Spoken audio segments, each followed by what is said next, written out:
नमस्कार. आज आपण बघणार आहे रेशनच्या तांदळापासून इडल्या कसं तयार करायचं ते.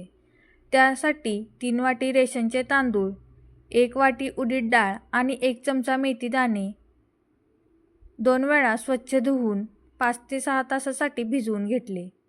त्यानंतर तांदूळ, मेथी दाणे आणि उडीद डाळ मिक्सरच्या भांड्यामधून बारीक वाटून घेतलं. त्यानंतर हे पीठ एका पातेल्यामध्ये किंवा हवाबंद डब्यामध्ये रात्रभर फर्मेंट होण्यासाठी भरून ठेवायचं. सकाळपर्यंत पीठ छान असं फर्मेंट होतं.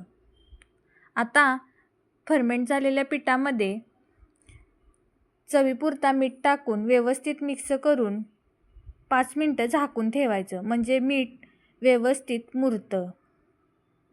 त्यानंतर इडलीच्या प्लेट्सना तेल लावून त्यामध्ये तयार केलेलं इडलीचं पीठ भरून घ्यायचं. इडली पात्र पाणी घालून 10 मिनटं आधीच प्रीहीट करून घेतलं होतं.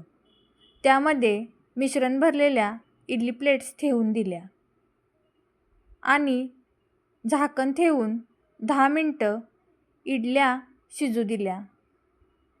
प्रत्येक भांड्यानुसार इडली शिजायला वेगवेगळा टायमिंग लागतो. इडली शिजली का नाही चेक करण्यासाठी एखादी टूथपिक किंवा चमच्याच्या साहाय्यानं बघायचं. इडली शिजल्यानंतर इडली प्लेट्स खाली काढून 5 मिनटं गार करून घेतल्या आणि चमच्याच्या साहाय्याने इडलीच्या प्लेट्समधील सर्व इडल्या एकसारख्या काढून घेतल्या. सुपर सॉफ्ट अशा रेशनच्या तांदळापासून बनवलेल्या इडल्या तयार झाल्या.